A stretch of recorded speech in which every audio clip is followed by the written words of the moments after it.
Hello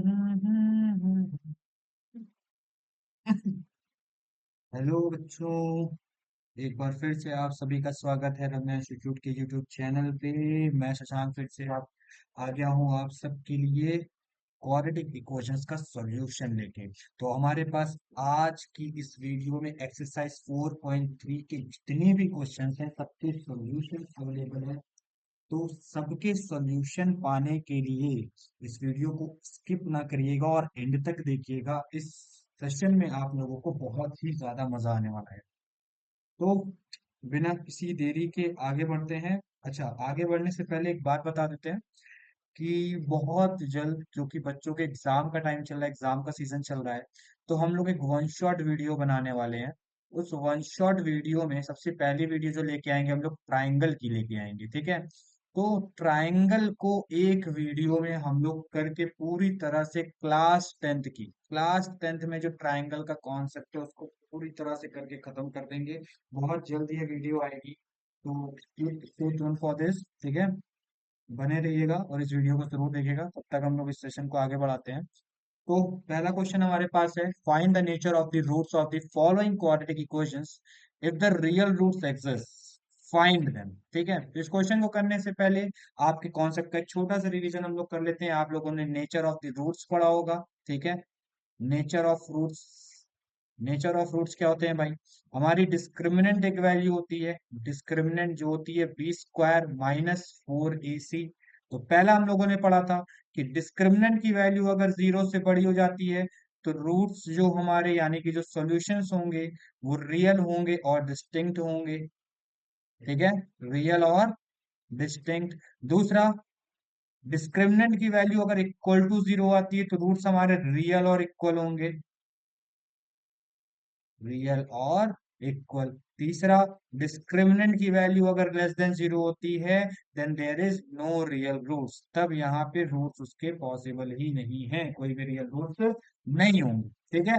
तो आते हैं वापस क्वेश्चन पे। तो क्वेश्चन ये कह रहा है कि अगर रियल रूट एग्जिस्ट करते हैं तो उन रूट्स को फाइंड करो। तो हमें सबसे पहले चेक करना होगा कि रूट्स रियल हैं कि नहीं है। तो इसको चेक करने के लिए हम किससे कंपेयर करेंगे? इसको चेक करने के लिए हम पहले क्वाड्रेटिक इक्वेशन की जो जनरल फॉर्म है उससे हम इस इक्वेशन को कंपेयर करेंगे और हमें यहाँ से क्या पता चलेगा, ए बी और सी की value.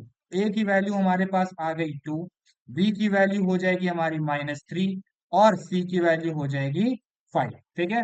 Now find B square minus 4ac that is discriminant, ठीक है। बी स्क्वायर माइनस 4ac, यहाँ पे वैल्यूज पुट कर देंगे। बी की वैल्यू है -3, तो -3 का होल स्क्वायर -4 इंटू ए की वैल्यू हमारे पास 2 इंटू सी की वैल्यू हमारे पास है 5। इसको सॉल्व करने पे हमें क्या मिलेगा? -3 का स्क्वायर करेंगे 9 आएगा, -4 टू ज़ा 8, 8 5 ज़ा 14, ठीक है। तो हमारे पास वैल्यू कैसी आई? हमारे पास वैल्यू आ रही है नेगेटिव, ठीक है। तो डी की वैल्यू क्या आ रही है? लेस देन जीरो आ रही, नेगेटिव आ रही, that means there is no real roots. और अगर क्वेश्चन ने ये बोल दिया था ऑलरेडी कि अगर रियल रूट एग्जिस्ट कर रहे हैं तभी उन्हें फाइंड करना है, अदरवाइज उन्हें फाइंड करने की जरूरत नहीं है। तो इसको हम आगे फाइंड नहीं करेंगे। बस अभी हम लोग चलते हैं नेक्स्ट क्वेश्चन की तरफ, ठीक है। Okay, so the next question is 3x square minus 4 root 3x plus 4 is equal to 0। तो इस क्वेश्चन में भी सबसे पहले हम लोग रियल रूट्स फाइंड करें, सॉरी, इसमें सबसे पहले हम लोग डिस्क्रिमिनेंट की वैल्यू फाइंड करेंगे। पहले हम a x square plus B x plus C is equal to 0 से कंपेयर करके ए बी और सी की वैल्यू पहले फाइंड करेंगे। ए की वैल्यू हमारे पास 3 है, बी की वैल्यू -4 रूट 3 है, प्लस सॉरी सी की वैल्यू हमारे पास क्या है? 4 है। ओके, नाउ अब हम डिस्क्रिमिनेंट फाइंड करते हैं जो कि हमारा होता है बी स्क्वायर -4ac। बी की वैल्यू हमारे पास -4 root 3 whole square minus 4 into a की वैल्यू हमारे पास 3 है, सी की वैल्यू हमारे पास 4 है, ठीक है। इसको सॉल्व करते हैं। -4 का स्क्वायर करेंगे 16 आएगा, √3 का स्क्वायर करेंगे 3 आ जाएगा हमारे पास, और इसको मल्टीप्लाई करेंगे 4 3 12, 12 4 48, ठीक, सॉरी 48, ठीक है।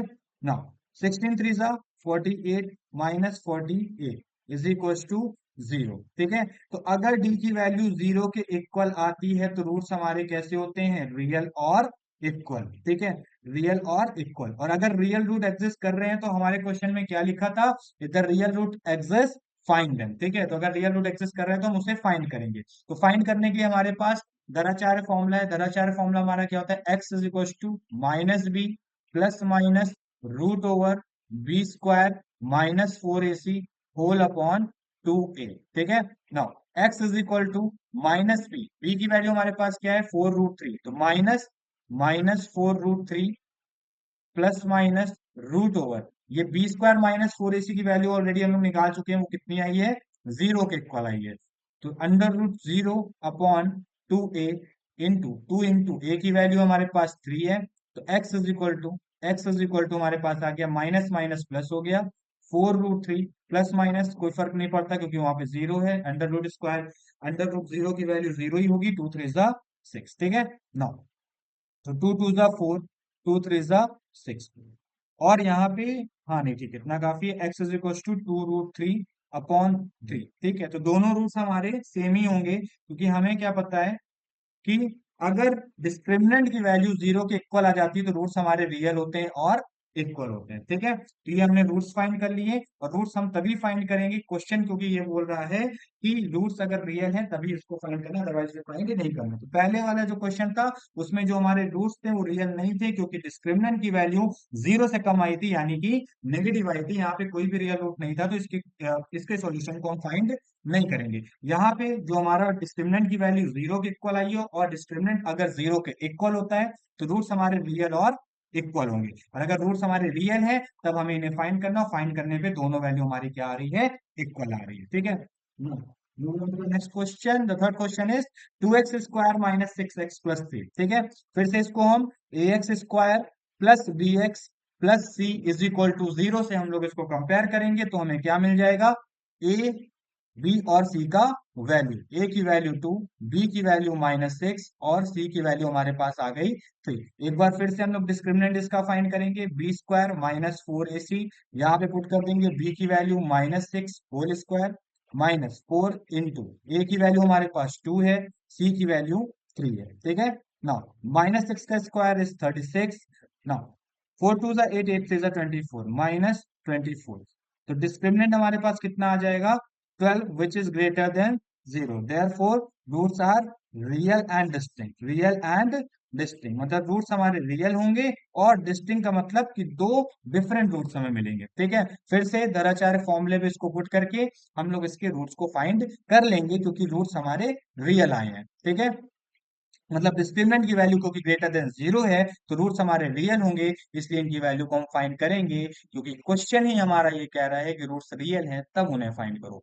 तो B square minus four a c whole upon two a, ये रहा हमारे पास दराचार्य फॉर्मूला। ठीक है, now x is equal to B square minus four a c को ऑलरेडी हमने सॉल्व कर रखा है, उसको बार बार सॉल्व करने की जरूरत नहीं है। ठीक है, बी की वैल्यू माइनस सिक्स है, तो यहाँ क्वेश्चन के फॉर्मूले के अकॉर्डिंग माइनस बी की वैल्यू माइनस सिक्स पुट कर दिया, plus minus root over b square minus four a c की वैल्यू आई है हमारे पास twelve, whole upon two a, two into a की वैल्यू हमारे पास टू, तो x is equal to minus minus क्या हो गया, प्लस हो गया six, plus minus root over twelve, अच्छा रूट ओवर ट्वेल्व को हम लोग फोर इंटू थ्री भी लिख सकते हैं।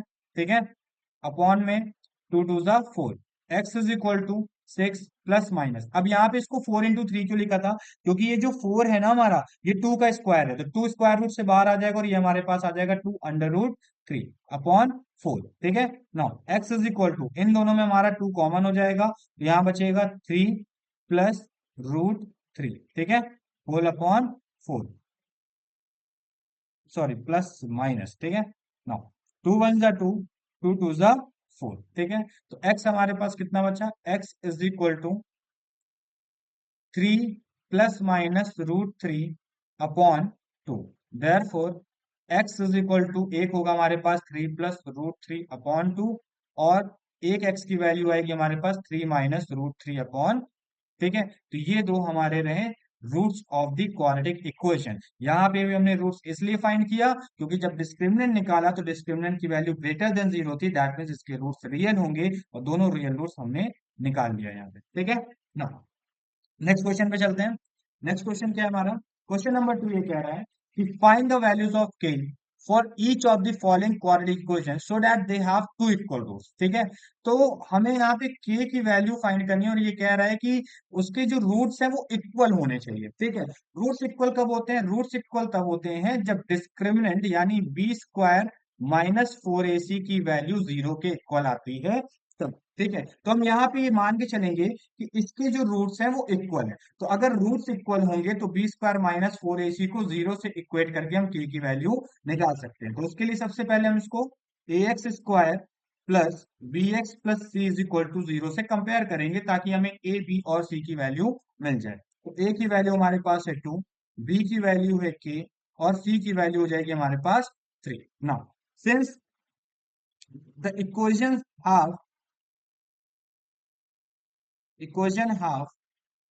इक्वल रूट्स, ठीक है, therefore b is equal to zero, that means b square minus four a c is equal to zero. और b की वैल्यू हमारे पास क्या है? k है, तो k का whole square minus four into a की वैल्यू टू इंटू सी की वैल्यू हमारे पास थ्री है इज इक्वल टू जीरो। ठीक है, तो इसको सॉल्व करेंगे तो k का होल स्क्वायर करने पे हमारे पास आएगा k square minus four two ज एट, एट थ्री ज twenty four is equal to zero.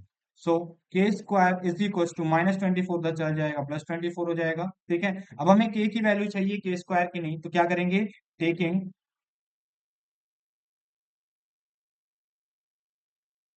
Square root on both sides. ठीक है, square root on both sides. ठीक है, हम्म हो सकता है कि बीच बीच में थोड़े से लेक्चर बोरिंग भी लगने लगे बेटा, लेकिन पढ़ाई लिखाई तब भी होती रहनी चाहिए। ठीक है, पूरी वीडियो देखिएगा और क्वेश्चंस को सॉल्व करने की खुद से भी कोशिश कीजिएगा। ठीक है, नाउ अंडर रूट ले लिया तो के हमारा बाहर आ गया। रूट ओवर ट्वेंटी फोर को क्या भाई हम कुछ कर सकते हैं? हाँ हाँ, फोर इंटू सिक्स इसको लिख सकते हैं। तो के इज इक्वल टू, ये हमारा टू का स्क्वायर होता है, टू बाहर आ गया, two under root six is the answer. ठीक है, बहुत इजी क्वेश्चन था, बस इसमें यहाँ बोल रहा था कि find the values of K for each of the following quadratic equation so that they have two equal roots. तो उसके दो रूट्स कैसे होने चाहिए? इक्वल। और रूट्स इक्वल कब होते हैं? जब B square minus four a c की वैल्यू जीरो के इक्वल होती है तब। तो यहाँ पे हमें कुछ नहीं करना, सिर्फ और सिर्फ क्योंकि इक्वल रूट्स बोल ही रखा है तो डी को जीरो से इक्वेट कर देना, बी ए सी की वैल्यू सब उठा के यहाँ पुट कर देना और के की वैल्यू निकाल लेना। सिंपल है। ठीक है ना, अब क्या है भाई हमारे पास सेम क्वेश्चन का सेकंड पार्ट है। ठीक है, तो सबसे पहले तो भाई इसको क्वाड्रेटिक इक्वेशंस के फॉर्म में लिखो। ठीक है, इसका ब्रैकेट ओपन करो तो के एक्स इंटू एक्स क्या हो जाएगा? के एक्स स्क्वायर हो जाएगा minus k x into two minus two k x हो जाएगा plus six is equal to zero. ठीक है ना, कंपेयर करते हैं इसको हम लोग a x square plus B x plus C is equal to zero से। कंपेयर करने पे हमें ए की वैल्यू मिल गई के। ठीक है, के बी की वैल्यू हमारे पास आ गई माइनस टू के और सी की वैल्यू आ गई हमारे पास सिक्स। ठीक है ना, फिर से वही बात, since the roots are equal, roots हमारे क्या है भाई? रूट्स इक्वल हैं। रूट्स अगर इक्वल हैं, रूट्स इक्वल कब होते हैं? जब डिस्क्रिमिनेंट की वैल्यू जीरो के इक्वल होती है। तो B square minus four a c is equal to zero हो गया। बी की वैल्यू क्या है हमारे पास? माइनस टू है, minus two k minus two k का whole square minus four into a की वैल्यू हमारे पास के है, के पुट कर दिया, इंटू सी की वैल्यू हमारे पास सिक्स है, सिक्स पुट कर दिया इज इक्वल टू जीरो। ठीक है, नाउ माइनस टू के का स्क्वायर करेंगे तो माइनस टू का स्क्वायर फोर हो गया, के का स्क्वायर के स्क्वायर माइनस फोर इंटू के into six, four six twenty four, ये हो गया हमारे पास माइनस ट्वेंटी फोर के इज इक्वल टू जीरो। ठीक है, नाउ अब यहाँ पे कुछ कॉमन है, हाँ कॉमन है, फोर के कॉमन है हमारा, ये बचेगा हमारे पास K minus six is equal to zero. तो भाई हमारे पास यहाँ पे के की लग रहा है दो वैल्यू आएगी, एक आएगी फोर के इज इक्वल टू जीरो और एक आएगी K minus six is equal to zero. जब इसको सॉल्व करेंगे तो के की वैल्यू हमारे पास जीरो आएगी क्योंकि फोर उधर जाके डिवाइड हो जाएगा, zero divided by four is zero and के माइनस सिक्स उधर जाएगा सिक्स। तो के की हमारे पास दो वैल्यू आ गई, के इज इक्वल टू सिक्स और के इज इक्वल टू जीरो। ठीक है, तो ये हमारे पहले दो क्वेश्चंस पूरे कंप्लीट हो गए। नेक्स्ट चलते हैं हम लोग क्वेश्चन नंबर थ्री पे। नाउ क्वेश्चन नंबर थ्री क्या कह रहा है? क्वेश्चन नंबर थ्री कह रहा है, is it possible to design a rectangular mango grove whose length is twice its breadth and the area is 800 metre square. ठीक है, तो कह रहा है कि भाई हमारे पास एक रेक्टेंगुलर ग्लोब है। ठीक है, जिसकी जो लेंथ है वो ब्रेथ के ट्वाइस है। तो अगर हम ब्रेथ एक्स मान लें, ठीक है, तो लेंथ हमारी क्या हो जाएगी, 2x हो जाएगी, और इसका जो टोटल एरिया है वो है 800 मीटर स्क्वायर। तो क्या हम ब्रेथ ब्रेथ को डबल करके अगर लेंथ बना दे, ठीक है, मतलब लेंथ ब्रेथ के डबल जितनी ले लें, ठीक है, और एरिया 800 मीटर स्क्वायर है, तो क्या पॉसिबल है इस लेंथ और ब्रेथ के साथ 800 मीटर स्क्वायर एरिया का एक रेक्टेंगुलर ग्लोब बनाना? तो पॉसिबिलिटी चेक करने के लिए क्या करेंगे, सबसे पहले तो हम एक क्वाड्रेटिक इक्वेशन फॉर्म करेंगे, ठीक है। क्वाड्रेटिक इक्वेशन कैसे फॉर्म करते हैं, सबसे पहले लेट कर लेते हैं। Let let the breadth of the rectangular part of rectangular grove, rectangular mango grove, ठीक है, rectangular mango grove be X, ठीक है, एक्स मीटर हमने ले लिया। तो भाई लेंथ कितनी हो जाएगी, लेंथ हमारी हो जाएगी 2x मीटर, क्योंकि क्वेश्चन ने बोल रखा है whose length is twice its breadth, ठीक है। नाउ एरिया में कितना गिवन है, एरिया में गिवन है 800 मीटर स्क्वायर, ठीक है ना। और एरिया का फॉर्मूला होता है length into breadth is equal to 800 metre square. Length की वैल्यू कितनी है भाई, लेंथ हमने कितना निकाला है, 2x निकाला है, ब्रेथ कितना है, x है, इज इक्वल टू 800, ठीक है। 2x इंटू एक्स कितना हो गया, 2x square is equal to 800, ठीक है ना। 2x स्क्वायर, 800 को लेफ्ट हैंड साइड पे लेके आएंगे तो -800 इज इक्वल टू 0। ये पूरी इक्वेशन हमारी 2 से डिवाइड हो जाएगी, तो हमारे पास बचेगा x square -400 is equal to 0, ठीक है। अब क्या ये पॉसिबल है कि इस तरह का रेक्टेंगुलर ग्लोब हम डिजाइन कर सकते हैं कि नहीं, with this length and breadth और एरिया 800 मीटर स्क्वायर हो? तो उसको चेक करने के लिए हम क्या करेंगे, सबसे पहले चेक करेंगे क्या डिस्क्रिमिनेंट हमारा, इस क्वाड्रेटिक इक्वेशन का जो डिस्क्रिमिनेंट है उसकी कोई रियल वैल्यू आती है कि नहीं, क्या वो रियल है कि नहीं है, ठीक है। रूट्स इसके रियल होंगे कि नहीं होंगे, पहले nature of the roots check करेंगे, उसके बाद हम डिसीजन। तो एक काम करते हैं, इसको भी कंपेयर करते हैं ax square plus B x plus C is equal to 0 से। जब कंपेयर करेंगे तो हमें पता चला भाई a की वैल्यू तो 1 है, ठीक है। अब यहाँ पे जो x होता है वो तो गायब है, मतलब ये बीच वाला टर्म यहाँ गायब है, तो b की वैल्यू हम क्या लेंगे यहाँ पे 0, और c की वैल्यू है हमारे पास -400, ठीक है ना। अब डिस्क्रिमिनेंट फाइंड करते हैं, which is equal to B square -4ac। B की जगह पे हम 0 पुट कर देंगे, 0 का स्क्वायर -4 इंटू ए की वैल्यू हमारी 1 है और सी की वैल्यू -400, ठीक है। तो डी इज इक्वल टू हमारे पास कितना है भाई, 0 का स्क्वायर इज 0, ठीक है, -4 इंटू -400 कितना हो गया, 1600। तो भाई डी की वैल्यू तो हमारी 1600 आ गई, which is far greater than 0। इसका मतलब therefore it has real roots, it has real roots, और अगर रूट्स रियल होंगे तो इसका मतलब है कि हम इसको शेप कर सकते हैं अकॉर्डिंग टू द स्टेटमेंट, ठीक है। तो x इज इक्वल टू, तो ये possible, it is possible to design a rectangular mango grove whose length is twice its breadth and the area is 800 meter square because it has real roots, ठीक है ना। सो अब हम इसके roots find कर लेते हैं, फिर से हमारे पास दराचार फॉर्मूला है, -b plus minus root over discriminant upon 2a, ठीक है। So x is equal to, b की वैल्यू हमारे पास 0 है, प्लस माइनस डिस्क्रिमिनेंट हमारे पास आया है 1600 अपॉन 2 इंटू ए की वैल्यू हमारे पास कितनी है, 1 है, ठीक है। तो x इज इक्वल टू हमारे पास कितना है, एक मिनट बच्चों, हाँ, x इज इक्वल टू हमारे पास कितना आया, √1600। 16 भाई देखो इधर ध्यान दो बच्चों, 16 को हम लोग 16 इंटू 100 लिख सकते हैं, 1600 को, और ये अपॉन में 2, ठीक है। नेक्स्ट पेज पे चलते हैं, जगह नहीं बची यहाँ पे, नेक्स्ट पेज अपने पास नहीं है क्या, चलो कोई बात नहीं, चलो यहाँ पे कर लेते हैं। तो x इज इक्वल टू, ठीक है, यहाँ पे 16 हमारा 4 का स्क्वायर है तो 4 बाहर आ गया, 100 हमारा 10 का स्क्वायर है, 10 बाहर आ गया, अपॉन में 2, ठीक है। तो 2 1 जा 2, 2 2 जा 4, ठीक है। तो x इज इक्वल टू हमारे पास क्या आ गया, 20 आ गया, x इज इक्वल टू कितना आएगा, 20, दैट मीन्स, सॉरी, अच्छा यहाँ पे प्लस माइनस भी तो है ना, x is equal two plus minus, ठीक है, ये हमारा प्लस माइनस में वैल्यू है भाई, +-20, ठीक है। x इज इक्वल टू हमारे पास +-20 है। अब भाई तुम खुद बताओ, क्या किसी रेक्टेंगल की ब्रेथ नेगेटिव हो सकती है क्या, नहीं। तो हम इसको, इसकी कौन सी वैल्यू लेंगे, इसकी हम पॉजिटिव वैल्यू लेंगे, x इज इक्वल टू 20। तो ब्रेथ हमारे पास आ गया है, ब्रेथ हमारे पास आ जाएगा 20 मीटर, और लेंथ हमारी हो जाएगी, लेंथ होगा हमारा 2x यानी 2 × 20 which is equal to 40 metre. ठीक है। सो ये रहा हमारे पास फाइनल आंसर, ब्रेथ और लेंथ। क्वेश्चन हमारा था, is it possible to design a rectangular mango grove whose length is twice as great and the area is 800 metre square. ठीक है। तो सबसे पहले तो क्वेश्चन हमें चेक करना था कि पॉसिबल है कि नहीं। तो पॉसिबल दो ही केस में होगा, या तो डिस्क्रिमिनेंट, पहले हम क्वाड्रेटिक इक्वेशन फॉर्म करेंगे, क्वाड्रेटिक इक्वेशन फॉर्म करने के बाद अगर डिस्क्रिमिनेंट इक्वल टू जीरो आया या फिर डिस्क्रिमिनेंट ग्रेटर देन जीरो आया, तो इन दोनों ही केसेस में पॉसिबल है।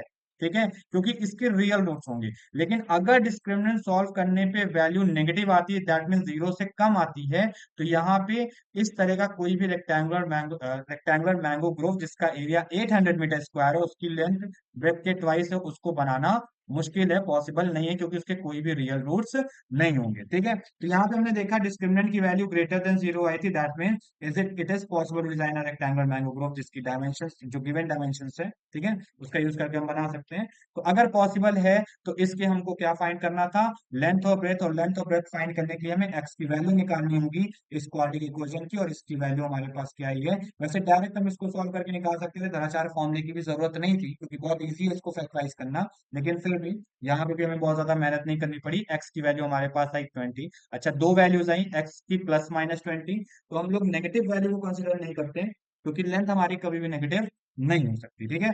तो एक्स की वैल्यू हम लेंगे पॉजिटिव, तो ब्रेथ हमारे पास 20 मीटर आई, और लेंथ हमने माना था, लेंथ हमारी थी 2x, तो 2 × 20 करके 40 मीटर आंसर। ठीक है।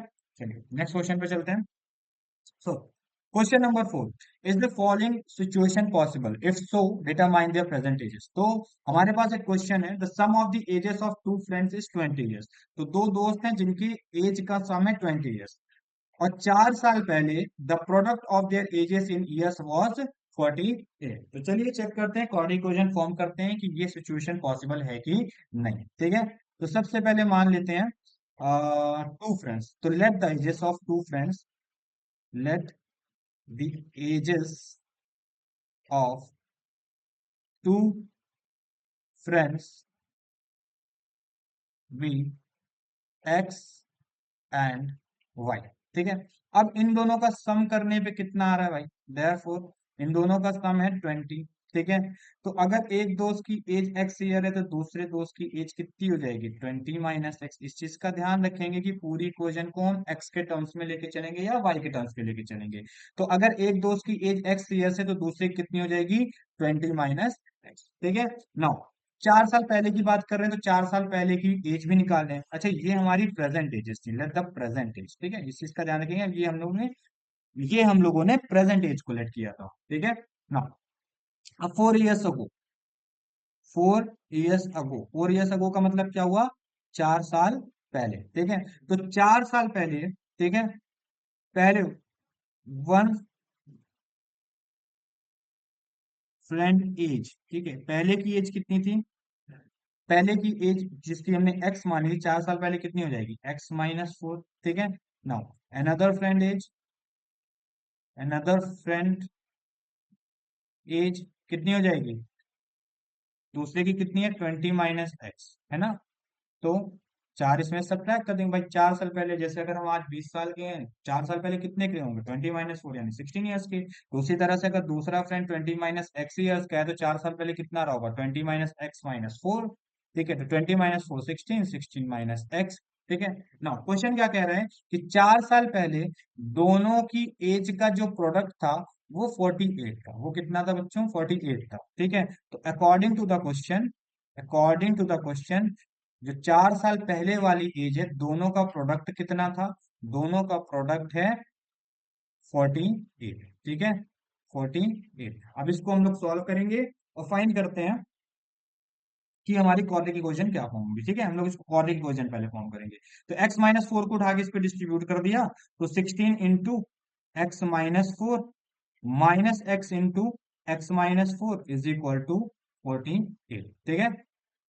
फिर उसके बाद यहाँ पे देखते हैं, 16 इंटू एक्स करेंगे 16x, माइनस 16 4 जा minus X into X, minus X square, minus X into -4 plus 4x is equal to 48, ठीक है ना। फिर उसके बाद 16x+4x, ये हो गया हमारे पास 20x, 20x, ठीक है। बचा क्या हमारे पास, -x², -64, 48 को इधर ले आएंगे, -48 इज इक्वल टू 0, ठीक है। -x² को हम पहले लिख देते हैं। फिर उसके बाद हमारे पास है +20x, -64 -48 हमारे पास कितना हो जाएगा, ये हो जाएगा हमारे पास -112 इज इक्वल टू 0, ठीक है। तो हमारे पास इक्वेशन क्या आ गई, -x² +20x -112 is equal to 0, ठीक है। अब इस इक्वेशन को पहले हम ax² +bx +c is equal to 0 से कंपेयर करके a b और c की वैल्यू निकाल लेंगे। a की वैल्यू हमारे पास है -1, b की वैल्यू है 20 और c की वैल्यू हमारे पास -112, ठीक है ना। अब हम इसकी डिस्क्रिमिनेंट वैल्यू निकालते हैं, b² -4ac, b की वैल्यू है 20, 20 का स्क्वायर -4 इंटू ए की वैल्यू हमारे पास -1 है, सी की वैल्यू हमारे पास -112 है, ठीक है। 20 का स्क्वायर हमारे पास 400 हो गया, -4 इंटू 1 4 हो गया, और -4 इंटू -1 +4 हो गया, और इंटू -112, तो ये हमारे पास माइनस में ही आंसर आएगा, ठीक है, क्योंकि माइनस माइनस प्लस और प्लस माइनस वापस से माइनस हो जाएगा। तो 4 इंटू 112 करेंगे तो हमारे पास आएगा 448, ठीक है। तो ये डिस्क्रिमिनेंट की वैल्यू हमारे पास -48 आ गई, दैट मीन्स डिस्क्रिमिनेंट हमारा -48 विच इज लेस देन 0। तो यहाँ पे ये पॉसिबल नहीं है, इस ऐसी कोई भी इस क्वेश्चन को किसी भी तरह से हम लोग सॉल्व नहीं कर सकते, क्योंकि इसका कोई भी रियल रूट नहीं होगा, ठीक है। तो ये सिचुएशन हमारी पॉसिबल नहीं है, ठीक है। चलिए नेक्स्ट क्वेश्चन पे चलते हैं, क्वेश्चन नंबर 5, और ये हमारे एक्सरसाइज का लास्ट क्वेश्चन है, ठीक है। Is it possible to design a rectangular park of perimeter 80 metre and area 400 metre square, इसको find its length and breadth, ठीक है। तो इस क्वेश्चन में भी हमें वही चीज बतानी है कि क्या पॉसिबल है कि नहीं कि एक रेक्टेंगुलर पार्क जिसका पेरीमीटर 80 मीटर है और एरिया 400 मीटर स्क्वायर है, ठीक है, क्या इस तरह का कोई रेक्टेंगुलर पार्क हम डिजाइन कर सकते हैं या नहीं। अगर कर सकते हैं तो उसकी लेंथ और ब्रेथ को हम फाइंड करेंगे, ठीक है। तो भाई एक रेक्टेंगुलर पार्क की बात कर रहा है, ठीक है, जिसका पेरीमीटर होना चाहिए, पेरीमीटर मतलब उसकी जो चारों बाउंड्रीज, चारों तरफ की बाउंड्रीज होती है उसका लेंथ, और एरिया कितना है 400 मीटर स्क्वायर, ठीक है। चलिए तो हमें गिवन क्या है, हम एक काम करते हैं, चलिए हम लिख लेते हैं पहले, एरिया हमें गिवन है, एरिया गिवन है हमारे पास 400 मीटर स्क्वायर, और एरिया का फॉर्मूला होता है एल इंटू बी, ठीक है, सही बात है। तो लेंथ इज इक्वल टू हमारी कितनी हो जाएगी, 400 अपॉन ब्रेथ हो जाएगी, बिल्कुल सही बात है, ठीक है ना। अब हमें और क्या गिवन है, पेरीमीटर गिवन है, पेरीमीटर कितना गिवन है, 80 मीटर गिवन है, ठीक है। पेरीमीटर का फॉर्मूला क्या होता है, 2 times of L plus B is equal to 80। तो L plus B is equal to कितना हो जाएगा, 2 इधर आएगा, इसको डिवाइड कर देगा, 80/2 कितना हो गया हमारे पास बचा, L plus B is equal to 40 metre, that means length और ब्रेथ का सम हमें पता चल गया, ठीक है। अब इसमें हम ज्यादा कुछ नहीं करेंगे, यहां से लेंथ की वैल्यू उठा के, ठीक है, यहाँ पुट कर देंगे, यहाँ पे हम इसको पुट कर देंगे, ठीक है ना। तो ये हमारा हो जाएगा 400 upon breadth plus B is equal to 40, ठीक है। एलसीएम लेंगे बी, तो ये बी से मल्टीप्लाई हो जाएगा, ये हो जाएगा 400 plus B square is equal to 40, ठीक है। तो ये हमारे पास बचा बी स्क्वायर प्लस 400, और ये भी इधर जाएगा, ये भी इधर जाएगा, और इधर जाके इससे मल्टीप्लाई हो जाएगा, और ये हो जाएगा 40 बी, ठीक है। तो B square minus 40 B plus 400 is equal to 0, ठीक है। सो हमारे पास एक क्वाड्रेटिक इक्वेशन फॉर्म हो गई। अब इस क्वाड्रेटिक इक्वेशन को हम ax² plus bx plus c is equal to 0 से कंपेयर करके a b और c की वैल्यू निकालेंगे, ठीक है। अच्छा बच्चों यहाँ पे ध्यान दें, एक मिनट, यहाँ पे ना इसको हटाते हैं, ठीक है। हम इससे ना कंपेयर करके काम करते हैं, क्वाड्रेटिक इक्वेशन को हम यहाँ पे ऐसे लिखते हैं, कैपिटल से, ठीक है। उसका कारण ये है, उसका कारण ये है कि ये जो क्वाड्रेटिक इक्वेशन हमारी पूरी फॉर्म हुई ना, वो स्मॉल b में फॉर्म हुई है, ठीक है। तो इसलिए हम इसको ऐसे लिखते हैं, तो कंपेयर करके हम a की वैल्यू निकालते हैं, ए की वैल्यू हमारे पास आएगी 1, ठीक है, और बी की वैल्यू हमारे पास क्या आई है, बी की वैल्यू हमारे पास -40 आई है, ठीक है। और सी की वैल्यू हमारे पास कितनी आई है, सॉरी, सी की वैल्यू हमारे पास आई है 400। ठीक है ना। अब हम डिस्क्रिमिनेंट वैल्यू निकालेंगे, which is B square minus 4ac। ठीक है, बी की वैल्यू हमारे पास -40 है, -40 का होल स्क्वायर -4 इंटू ए की वैल्यू हमारे पास 1 है, सी की वैल्यू हमारे पास 400। ठीक है, -40 का स्क्वायर करेंगे हमारे पास आएगा 1600, और यहाँ पे इसको करेंगे तो ये हमारे पास आएगा 1600, दैट मीन्स 0। ठीक है, डिस्क्रिमिनेंट हमारा क्या आया है, 0 आया है, जो कि इसका मतलब इट हैज रियल रूट्स, इसके रियल रूट्स हैं, और अगर रूट्स रियल हैं तो ये कंडीशन पॉसिबल है, दैट मीन्स कि हम एक रेक्टेंगुलर पार्क को डिजाइन कर सकते हैं जिसका पेरीमीटर 80 मीटर हो और एरिया 400 मीटर स्क्वायर। ठीक है, तो हम 80 मीटर पेरीमीटर वाले एक रेक्टेंगुलर पार्क को डिजाइन कर सकते हैं जिसका एरिया 400 मीटर स्क्वायर है। ठीक है, चलिए इसको हम सॉल्व करते हैं। हम लोग यहाँ पे बी की वैल्यू निकालते हैं, तो बी इज इक्वल टू हमारे पास हो जाएगा, ये काम करते हैं हम इस बार ना फैक्टराइज करके कर लेते हैं, बी स्क्वायर -40 बी इज, ठीक है, B square -40 B plus 400 is equal to 0। वैसे हम लोग ऑलरेडी डिस्क्रिमिनेंट की वैल्यू निकाल चुके हैं, तो हम चाहे क्वाड्रेटिक फॉर्मूला का यूज कर सकते हैं, लेकिन इस बार ना, क्योंकि कल एक splitting the middle term method की क्लास ली थी, तो एक बार चेक कर लेते हैं कि कितना हम लोगों को समझ में आया। ठीक है, तो यहाँ पे हम क्या करेंगे, ये 400 कांस्टेंट टर्म है, बी स्क्वायर कोफिशिएंट से मल्टीप्लाई करेंगे तो हमारा प्रोडक्ट आएगा पॉजिटिव। ठीक है, अब हम 400 को फैक्टराइज कर लेते हैं। ठीक है, फैक्टराइज करेंगे तो हमारे पास कितना आएगा, ये आ गया 200, ये आ गया 100, ये आ गया 50, ये आ गया हमारे पास 25, ये 5 5 जा 25, 5 1 जा 5। अब क्योंकि प्रोडक्ट पॉजिटिव है तो दो फैक्टर्स हमें ऐसे फाइंड करने हैं जिनको मल्टीप्लाई करने हैं 400 और सम करने पे मिडिल टर्म आ जाए, तो 2 2 जा 4, 4 5 जा 20, 2 2 जा 4, 4 5 जा 20। दो फैक्टर्स हमारे पास क्या होंगे, 20 और 20। अब क्योंकि मिडिल टर्म नेगेटिव है और प्रोडक्ट पॉजिटिव है, तो इसका मतलब दोनों फैक्टर्स हमारे क्या होंगे, नेगेटिव होंगे। तो B square -20 B -20 B plus 400 is equal to, sorry, is equal to 0, is equal to 0। ठीक है, तो B common, B -20, -20 common, B -20 is equal to 0। ठीक है, तो बी -20 और b -20 हमारे पास बच गया is equal to 0। Therefore b -20 is equal to 0, क्योंकि रूट्स हमारे रियल और इक्वल आएंगे, क्योंकि डिस्क्रिमिनेंट हमारा 0 आया था, जो कि बिल्कुल सही हमें सामने दिख रहा है, चाहे यहां से कर ले चाहे इससे कर ले, b इज इक्वल टू 20 आएगा। Therefore breadth of the rectangular